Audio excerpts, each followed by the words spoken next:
BBC Nepali सेवाको साँझपखबाट सञ्जीव गिरीको नमस्कार। आजका मुख्य विषयमा अविरल वर्षासँगै देशका विभिन्न स्थानमा जनजीवन प्रभावित, काठमाडौँ प्रवेश गर्ने मुख्य सडक पृथ्वी राजमार्ग सहित कैयौं राजमार्ग अवरुद्ध, नारायणी एरियाको आसपास गोर्खा, नवलपुर, तनहुँ, बारा लेभलमा चाहिँ हरेक घण्टा चाहिँ पानी चाहिँ बढ्दै जानु परिरहेको छ। मुख्य राजमार्गहरू नै अवरुद्ध छन्। नेपालमा कोरोना भाइरसका 99% भन्दा धेरै संक्रमितमा लक्षण नदेखिएको पाइएपछि वैज्ञानिक अनुसन्धान गर्न लागि सरकारी भनाई, ठाउँ अनुसारको उमेर अनुसारको त्यसले चाहिँ मरेका नमरेका यी सबैका लक्षण कम भएका सबैलाई मिलाएर तत्काल 15-20 स्याम्पल हामी गर्नुपर्छ। र अन्तर्राष्ट्रिय प्रसङ्गमा कोरोना भाइरस विरुद्ध खोप विकासमा अक्सफोर्ड विश्वविद्यालयको ठूलो सफलता।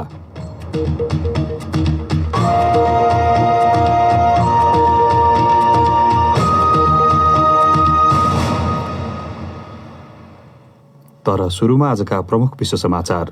गनी अन्सारीबाट समाचार सुन्नुहोस्। ब्रिटेनको अक्सफोर्ड विश्वविद्यालयले विकास गरेको कोरोना भाइरस विरुद्धको एउटा खोप प्रारम्भिक चरणको परीक्षणका क्रममा सुरक्षित रहेको र त्यसले रोग प्रतिरोधात्मक क्षमता बढाएको पाइएको छ। द ल्यान्सेट जर्नलमा प्रकाशित नतिजाका अनुसार AZD1222 नामक खोपको उत्पादन अस्ट्राजेनेका कम्पनीले गर्नेछ। उक्त खोपको 1077 जनामा परीक्षण गरिएको थियो। ती व्यक्तिहरूमा दिइएको खोपका कारण उनीहरूमा रोगसँग लड्ने क्षमता विकास भएको पाइयो। अध्ययनका प्रमुख लेखक प्राध्यापक एन्ड्रयू पोलार्डका अनुसार रोग प्रतिरोधात्मक प्रणालीले भाइरसलाई सम्झनेछ ताकि खोपले मानिसहरूलाई लामो समयसम्म सुरक्षित राख्न सकोस्। तर उनले थप अनुसन्धान आवश्यक रहेकोमा जोड दिए। ब्रिटिस प्रधानमन्त्री बोरिस जोन्सनले चीनले नयाँ सुरक्षा कानुन लागू गरेको प्रति चिन्ता दर्शाउन हङकङसँग सुपुर्दगी व्यवस्थामा आफ्नो देशले परिवर्तन ल्याउने बताएका छन्। तर सूक्ष्म रूपमा विषयलाई निहाल्ने भन्दै उनले हरेक मुद्दामा आफू स्वतः चीन विरोधी नहुने बताए। प्रधानमन्त्री जोन्सनले भने,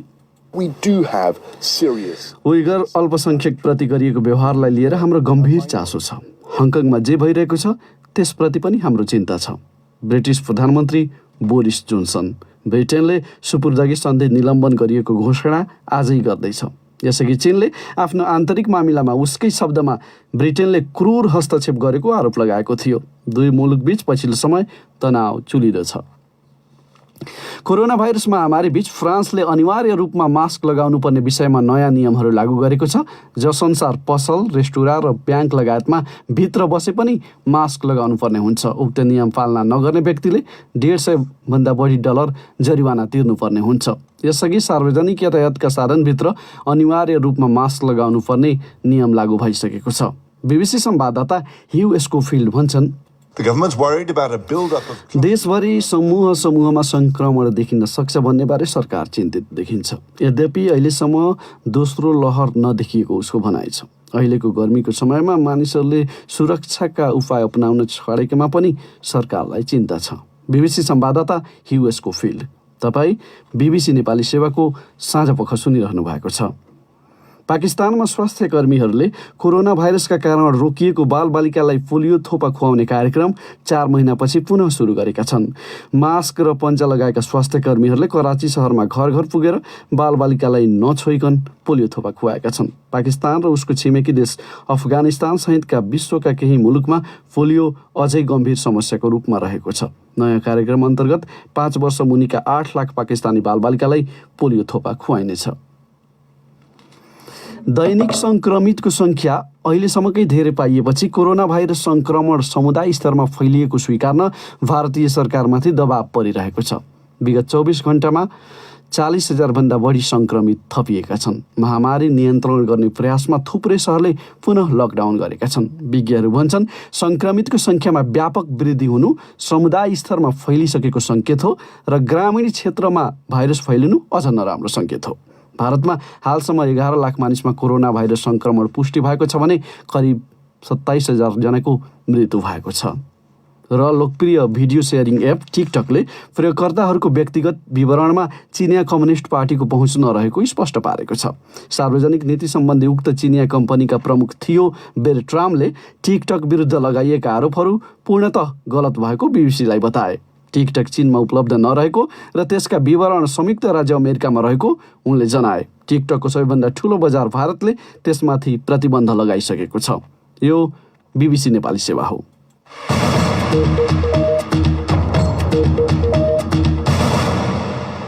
साँझपखमा पुनः स्वागत छ। आइतबारदेखि सुरु भएको अविरल वर्षासँगै देशका विभिन्न स्थानमा जनजीवन प्रभावित भएको अधिकारीहरूले बताएका छन्। संघीय राजधानी काठमाडौँ जोड्ने मुख्य सडक पृथ्वी राजमार्ग सहित विभिन्न राजमार्गहरू अवरुद्ध भएको विवरण प्राप्त भएका छन् भने कतिपय स्थान डुबानमा परेको अधिकारीहरूले बताएका छन्। जल तथा मौसम विज्ञान विभागका अनुसार अहिले नेपालमा सरेको मनसुनी न्यून चापिय रेखाको प्रभावले देशका अधिकांश स्थानमा वर्षा भइरहेको छ। बाढी र पहिरो लगायतका विपदका कारण पछिल्लो 24 घण्टामा 6 जनाको मृत्यु भएको अधिकारीहरूले बताएका छन्। सुनौ नारायणगढबाट ईश्वर जोशीको रिपोर्ट।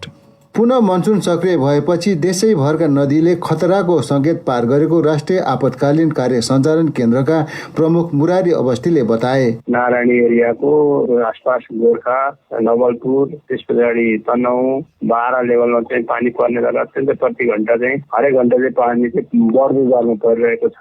जसले गर्दा जति पानी चाहिने हो नर्मल लेभलभन्दा वार्निङ लेभलभन्दा माथि चाहिँ पानी परिरहेको छ र विभिन्न ठाउँमा मुख्य राजमार्गहरू नै अवरुद्ध छन्। पहिरो र डुबानले ठूलो धनजनको क्षति भएको उनले बताए। देशमा रहेका ठूला नदी सबैको सतह उच्च बिन्दुमा पुगेको र बाढीले के कति क्षति पुर्याएको भन्ने बारे विवरण आउने क्रम जारी रहेको अवस्थीले बताए। चितवन भएर बग्ने नारायणी नदीले पनि खतराको सङ्केत पार गरेको छ।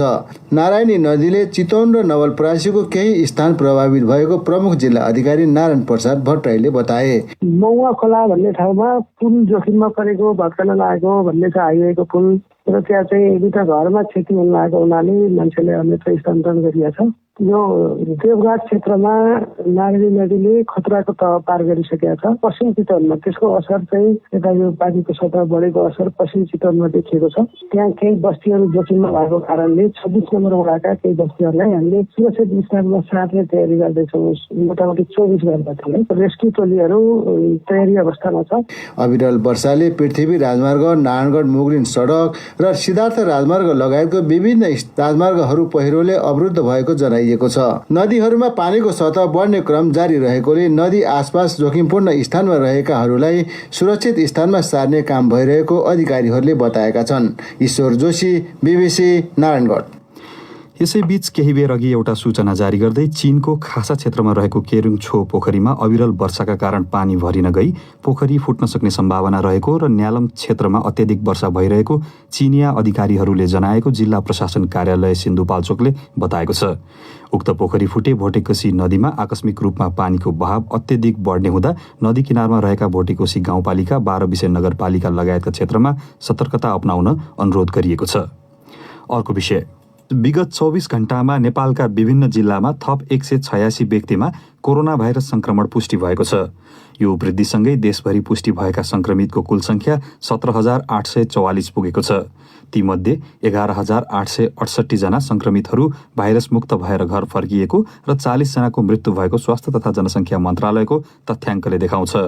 विगत 24 घण्टामा 173 जना निको भएर घर फर्किएको जानकारी मन्त्रालयका प्रवक्ता डाक्टर जागेश्वर गौतमले दिएका छन्। पछिल्लो विवरण सार्वजनिक गर्दै गौतम, सक्रिय संक्रमितको संख्या 5,936 र आजको जम्मा संख्या 186 छ। उनका अनुसार अहिले संक्रमण भएका कुल 22,228 मानिस देशभरि आइसोलेसन अर्थात् एकान्तवासमा छन्। गत असार 19 गते सर्वाधिक 740 जनामा संक्रमण पुष्टि भएको थियो। त्यसपछि दैनिक पुष्टि हुने संक्रमितको संख्या घटिरहेको छ।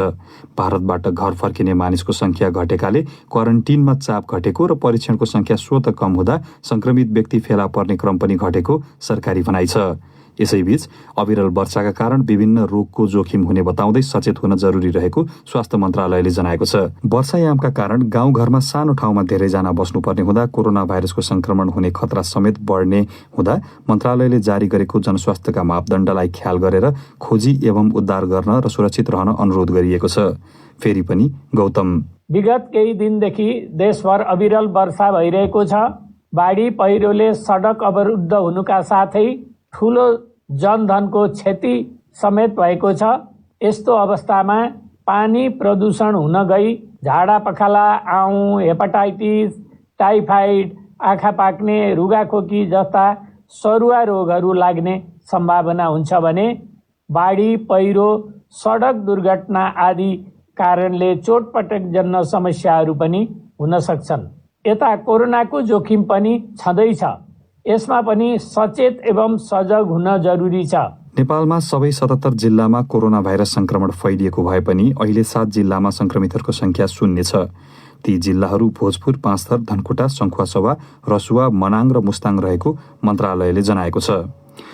कोरोना भाइरससँगै सम्बन्धित अर्को विषय, नेपालमा कोरोना भाइरसका 99% भन्दा धेरै संक्रमितमा लक्षण नदेखिएको तथा न्यून संख्याका बिरामीलाई मात्र सघन उपचार आवश्यक भएको पाइएपछि अब त्यसको वैज्ञानिक अनुसन्धान गर्न लागि नेपाल स्वास्थ्य अनुसन्धान परिषदले जनाएको छ। माघमा देखा परेको कोरोना भाइरस संक्रमणले साउनमा आइपुग्दा 17,500लाई ग्रसित पारिसकेको छ। तीमध्ये झण्डै 12,000 निको भइसके भने 40 जनाको ज्यान गएको छ। सञ्जय ढकालको रिपोर्ट। अत्यधिक संख्यामा संक्रमितहरूमा कुनै पनि किसिमको लक्षण नदेखिएका विवरण आएका छन्। इपिडेमियोलोजी तथा रोग नियन्त्रण महाशाखाका निर्देशक डाक्टर वासुदेव पाण्डे भन्छन्, अब 99.7% त म्याक्सिमम चाहिँ लक्षणै छैन। संक्रमित भए तापनि कसै पनि लक्षण छैन। आइसियुमा त अझ एकदम न्यून छ।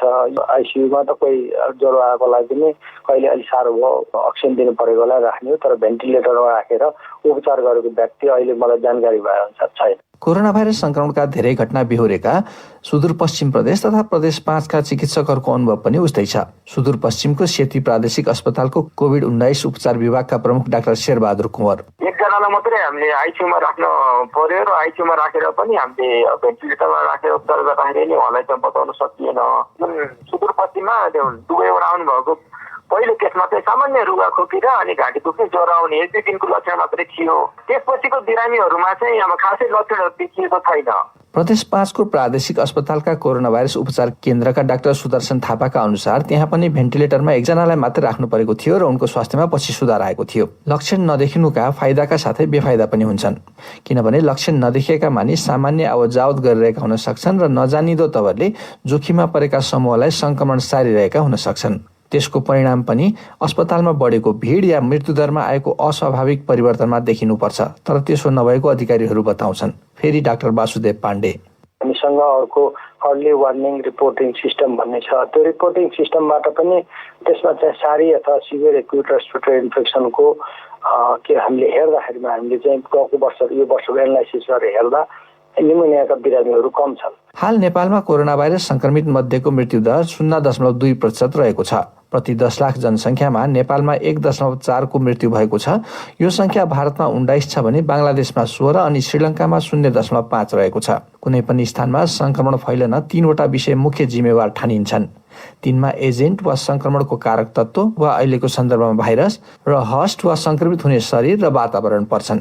भाइरस कतिको शक्तिशाली पाइएको छ, समुदायका सदस्यहरूमाझ प्रतिरोधी क्षमता कस्तो छ तथा तापक्रम, उचाइ जस्ता वातावरणीय पक्षको के प्रभाव छ भनेर अध्ययन नगरिकन कुनै निचोडमा पुग्न नसकिने वैज्ञानिकहरू बताउँछन्। त्यसैले त्यस्तो अध्ययनको लागि तयारी थालिसकिएको नेपाल स्वास्थ्य अनुसन्धान परिषदको भनाइ छ।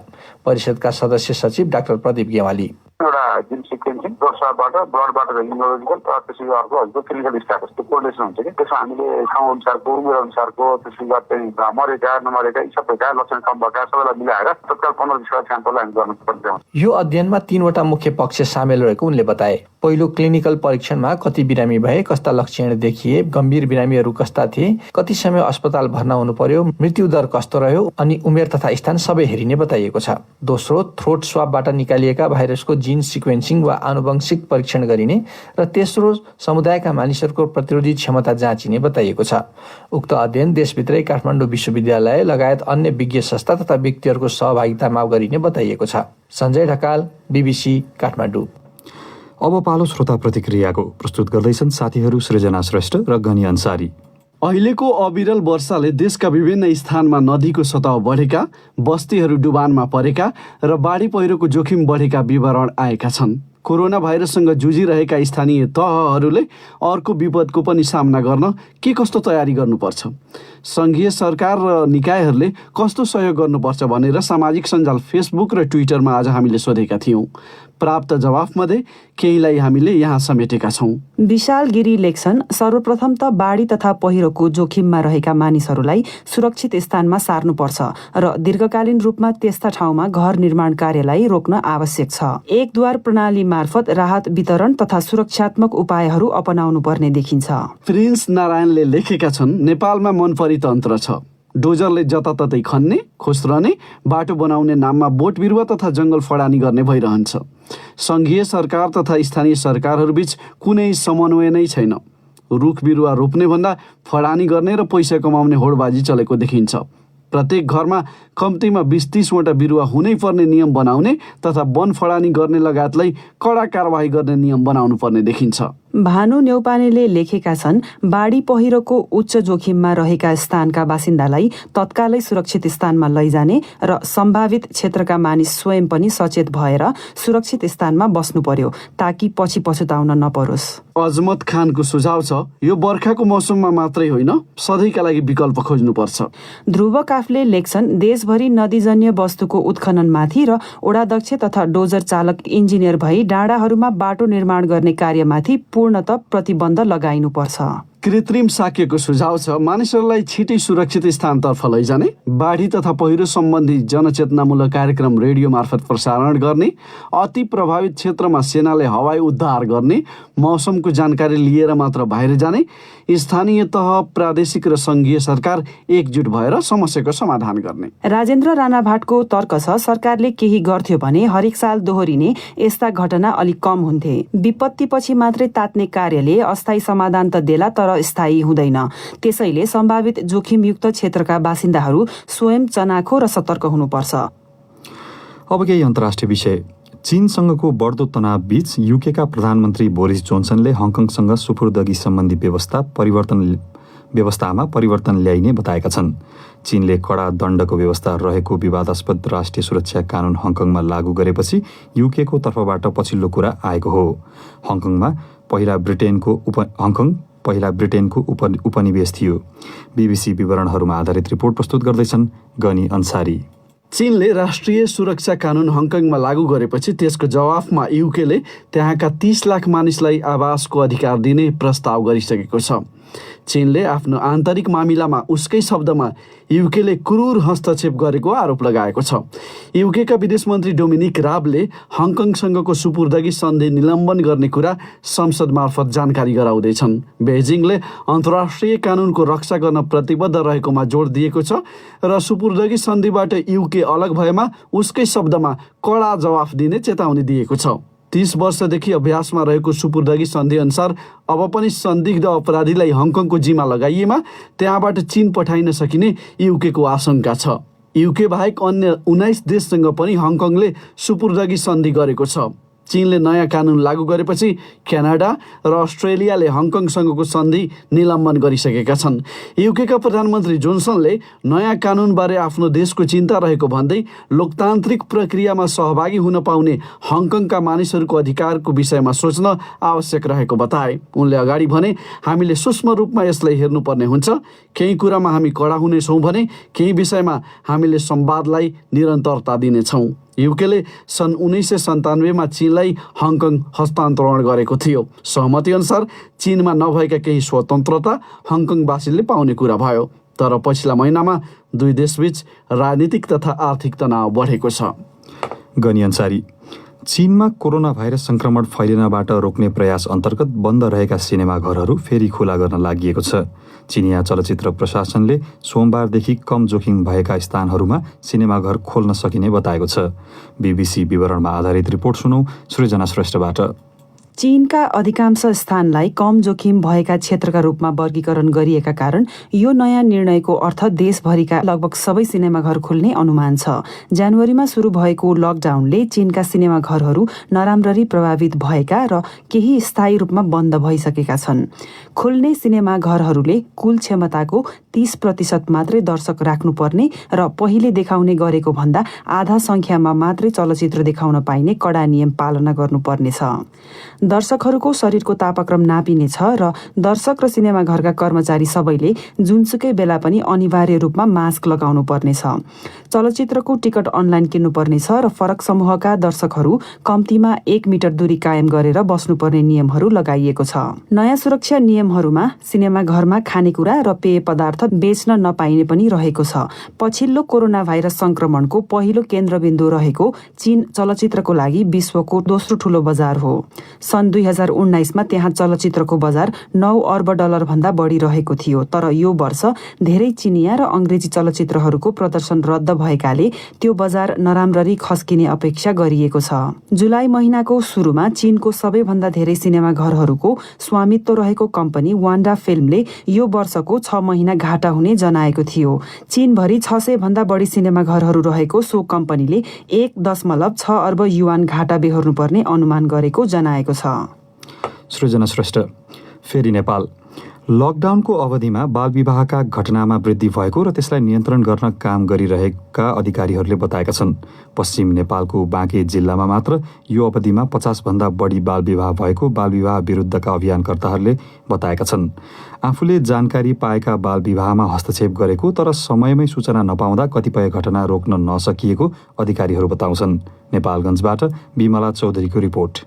बाँकेको राप्ती सोनारी गाउँपालिका 5 बिनौनाका बुद्धिसागर चौधरी भर्खर 18 वर्षका भए। उनकी प्रेमिका पनि 18 वर्षकै रहेको उनका अभिभावक बताउँछन्। उनीहरू लकडाउनकै अवधिमा भागेर विवाह गर्न खोजेको तर समाजले रोकेपछि अब 3 वर्षपछि विवाह गर्ने सहमति भएको बुद्धिसागरकी आमा चन्द्री चौधरी बताउँछिन्।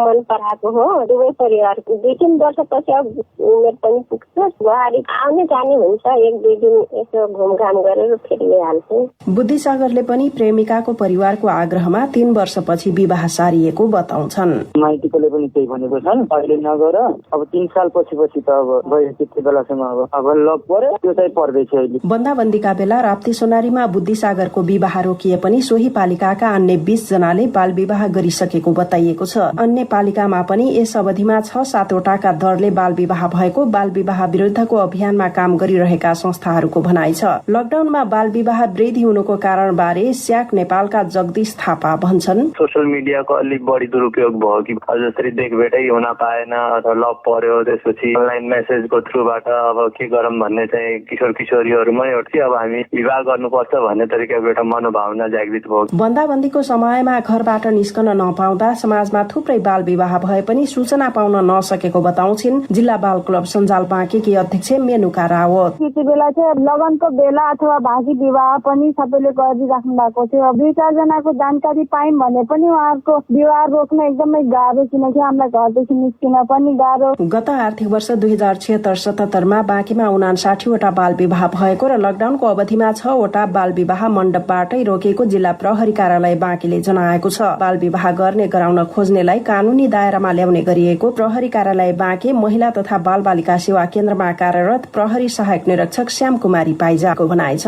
कानून भन्दा बाहिर गएर बिहा गरेर हामी त्यसलाई कानूनी दायरामा ल्याउँछौँ, दुवै पक्षलाई ल्याइन्छ, सुनिन्छ भने अनि भोलिपल्ट दुवै पक्षको अभिभावक राखेर जनप्रतिनिधि राखेर अनि हामीले अब आइनो बिहा गर्ने होइन भनेर चाहिँ हामी कागज गरेर छोडिन्छ। किशोर किशोरीले आफूलाई छुटाउन चाहेमा आत्मदाह गर्ने धम्की दिँदा विवाह रोक्न चुनौती रहेको बाल विवाह विरुद्ध अभियान कर्मी बताउँछन्। 20 वर्ष नपुगी विवाह गराए वा यस्तो कसुर गर्ने व्यक्तिलाई 3 वर्षसम्म कैद र 30,000 रुपियाँसम्म जरिवाना हुने मुलुकी अपराध संहितामा उल्लेख रहेको कानूनविदहरू बताउँछन्। बिमला चौधरी, बीबीसी नेपालगञ्ज। तपाईँ बीबीसी नेपाली सेवा सुनिरहनु भएको छ। हाम्रो कार्यक्रम देशैभरि 400 भन्दा बढी एफएम स्टेशनबाट प्रसारण हुने गर्छ। अहिले संसारभरि नै कोरोना भाइरसको महामारी भएकोले हामीले कार्यक्रममा पनि त्यसै सन्दर्भका धेरै सामग्री प्रस्तुत गर्ने गरेका छौँ। रेडियोका अतिरिक्त बीबीसी नेपाली सेवाको वेबसाइट bbcnepali.com मा पनि हामीले कोरोना भाइरस प्रकोपबारे ताजा र उपयोगी विवरण तथा जानकारीहरू नियमित रूपमा प्रस्तुत गर्ने गरेका छौँ। कृपया ती सामग्री हेर्ने गर्नुहोला। बीबीसी नेपाली सेवाको फेसबुक पेज मार्फत पनि तपाईँ हाम्रा सामग्री हेर्न सक्नुहुन्छ। साँझपखको अन्तिम विषय। नेपालको शिक्षा क्षेत्रमा सक्षम र प्रतिभावान महिलाहरू भए पनि ज्यादै कम महिलाहरू मात्रै नेतृत्वदायी भूमिकामा देखा परेको जानकारहरूको भनाइ छ। महिलाहरूलाई अवसर नै नदिने नियत पहिलो कारण भएको बताउँछन् धेरै महिला प्राध्यापकहरू। पारिवारिक जिम्मेवारी, सामाजिक रीतिथिति, राजनीतिक खिचातानी लगायत विभिन्न कारणले नेतृत्वमा जाने सोच समेत नगरेको कैयौं महिला प्राज्ञहरू बताउँछन्। तर अवसर र सहयोग प्राप्त भए कुनै पुरुषभन्दा कम नदेखिने अनुभवी प्राज्ञहरूको भनाइ छ। सुनौ मतिना त्वानाबासुको रिपोर्ट। शिक्षण पेशा नेपाली महिलाहरूले निकै रुचाएको पेशा मध्येमा पर्दछ। त्यसैले विद्यालय तहदेखि क्याम्पस तहसम्मै अध्यापन गर्ने महिलाहरूको संख्या हेर्दा उत्साहजनक छ। तर त्यही अनुपातमा नेतृत्वदायी भूमिकामा ज्यादै कम मात्र महिलाहरू पुगेको देखिन्छ। नेतृत्व तहको नजिक वा सो तहमा पुगेकै क्षमतावान र प्रतिभाशाली महिलाहरू समेत परिवारको साथ सहकर्मीको सहयोग नपाउँदा दुखी बनेको सुनाउँछिन् त्रिभुवन विश्वविद्यालयकी उपप्राध्यापक गीता त्रिपाठी। इनरोल गर्नको लागि चाहिने क्राइटेरियाहरूमै पनि धेरै भास्ट छ कि महिलाहरूको लागि त्यो सबै कुरामा कम्पिट गर्नलाई एकदम गाह्रो छ। त्यसले गर्दाखेरि पनि अनि अहिले पछिल्लो समयमा त राजनीति पनि आएको छ। राजनीतिले यस्तो व्यक्तिलाई त्यो सत्तामा त्यहाँ चाहिँ पुर्याउन चाहन्छ, त्यो ठाउँमा एउटा जोगाएर राख्न चाहन्छ जहाँ चाहिँ उसलाई फाइदा हो। त्यो चाहनीमा क्यापेबल मान्छेहरू पनि त्यहाँ पुग्नलाई धेरै वर्ष पुग्नुपर्ने हुन्छ अथवा पुग्दै नपुगिकन जीवनबाटै रिटायर हुनुपर्ने हुन्छ। नेपालका 11वटा विश्वविद्यालयमा कति प्राध्यापकहरू कार्यरत छन् भन्ने यकिन तथ्याङ्क विश्वविद्यालय अनुदान आयोगसँग पनि छैन। काठमाडौँ विश्वविद्यालयमा मात्र करिब 250 जना प्राध्यापकहरू रहेको बताइन्छ। ती मध्येकी एकमात्र महिला प्राध्यापक बताइएकी ज्योति उपाध्याय देवकोटा आफू अध्ययन अनुसन्धानमा व्यस्त रहने हुँदा प्रशासनिक पदका लागि खासै चासो नदिएको बताउँछिन्। हाम्रो मेल कोलिग्सहरु पहिले प्रोफेसर हुनुभयो, म 2013 मा भएँ है। त्यसपछि चाहिँ म हेड अफ द डिपार्टमेन्ट भएँ। त्यसपछि अगाडि चाहिँ के पनि पुगेको छैन। रिसर्चमा चाहिँ एकदम एक्नोलेजमेन्ट र एकदम पियर रिभ्युड इन्टरनेसनल हाई इम्प्याक्ट जर्नलमा चाहिँ पब्लिस भइरहेछ। त्यसको लागि एनर्जी र एफर्ट पनि मैले हालिराख्नु पर्छ, त्यो हालिराखेको छु। अन्त मैले एनर्जी दिन नसके हो कि 8 वर्ष अगाडि पाटन अस्पताल र त्यसपछि 2075 सालमा राप्ती स्वास्थ्य विज्ञान प्रतिष्ठानको उपकुलपति बनेकी प्राध्यापक डाक्टर सङ्गीता भण्डारी महिलाहरूले बिरलै मात्र नेतृत्वको अवसर पाउने बताउँछिन्। तर नेतृत्व लिने व्यक्ति हर हिसाबले तयार हुनुपर्ने उनको अनुभव छ। म पनि एउटा एलिजिबल क्यान्डिडेट हुँ भनेर मैले आफूले पनि धेरै स्ट्राइभ गरेँ कि, तर पनि अब मन्त्रीज्यूहरूलाई ब्युरोक्राटहरूलाई कन्भिन्स गर्न चाहिँ धेरै गाह्रो कि। तर अपर्च्युनिटी पाएपछि जोस पाटनमा मैले धेरै चेन्जेस ल्याएर पनि देखाएँ। अनि सेकेन्ड टर्मको लागि पनि म राप्तीमा चाहिँ मेडिकल एजुकेसन डेभलप गर्नलाई यो च्यालेन्ज लिन तयार छु भन्दाखेरि मलाई जसले पनि तपाईँ गर्ने र तपाईँ जाने र त्यस्तो दाङ जस्तो ठाउँ जाने भन्नुहुन्थ्यो कि मलाई जसले पनि। एकजना महिला कुनै पनि विभागको प्रमुख, डिन, रजिस्ट्रार वा उपकुलपति हुँदा त्यसले सिङ्गो समाज र देशमा पुर्याउने सन्देश महत्त्वपूर्ण हुने विज्ञहरू बताउँछन्। तर नियुक्तिदेखि पदोन्नति लगायतका क्रममा हुने राजनीतिक खिचातानीका कारण महिलाहरू नेतृत्व तहमा पुग्न नसकेको बताउँछिन् 2072 सालमा सुदूरपश्चिमाञ्चल विश्वविद्यालयको उपकुलपति बनेकी प्राध्यापक डाक्टर भूषण श्रेष्ठ। चाहे तपाईँले भिसी भन्नुहोस्, चाहे चाहिने कुनै पनि संवैधानिक पदको चाहिने व्यक्तिहरू भन्नुहोस्, सबै चाहिने पोलिटिकल पार्टीसँगै सम्बन्धित व्यक्तिहरू नै आएको। त्यसमा कसैले होइन म चाहिँ कुनै पनि पोलिटिकल पार्टीसँग सम्बन्धित छैन भनेर भन्ने भने त्यो चाहिँ नि हास्यास्पद हो। छोरीलाई पढाएर आफ्नो खुट्टामा उभिन सक्ने बनाउने मात्र होइन, ठूला सपना देखेर त्यसलाई साकार बनाउन उत्प्रेरित गरिरहने हुर्काइले महिला नेतृत्वको विकास गर्ने जानकारहरू बताउँछन्। त्यसरी नेतृत्वको नजिक वा नेतृत्व तहमा पुगेका महिलाहरूलाई साथ र सहयोग प्रदान गरी थप महिलाहरूलाई त्यसप्रति आकर्षित गर्न सकिने उनीहरू बताउँछन्। मतिना त्वनाबासु, BBC काठमाडौँ। अब आजका प्रमुख विश्व समाचार संक्षेपमा।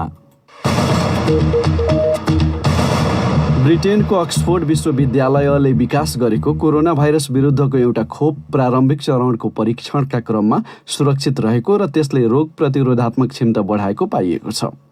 ब्रिटिस प्रधानमन्त्री बोरिस जोन्सनले चीनले नयाँ सुरक्षा कानुन लागू गरेको प्रति चिन्ता दर्शाउन हङकङसँग सुपुर्दगी व्यवस्थामा आफ्नो देशले परिवर्तन ल्याउने बताएका छन्। कोरोना भाइरस महामारीबीच फ्रान्सले अनिवार्य रूपमा मास्क लगाउनुपर्ने विषयमा नयाँ नियमहरू लागू गरेको छ, जसअनुसार पसल, रेस्टुरा र ब्याङ्क लगायतमा भित्र बसे पनि मास्क लगाउनुपर्ने हुन्छ। पाकिस्तानमा स्वास्थ्य कर्मीहरूले कोरोना भाइरसका कारण रोकिएको बालबालिकालाई पोलियो थोपा खुवाउने कार्यक्रम 4 महिनापछि पुनः सुरु गरेका छन् र दैनिक सङ्क्रमितको सङ्ख्या अहिलेसम्मकै धेरै पाइएपछि कोरोना भाइरस सङ्क्रमण समुदाय स्तरमा फैलिसकेको स्वीकार्न भारतीय सरकारमाथि दबाव परिरहेको छ।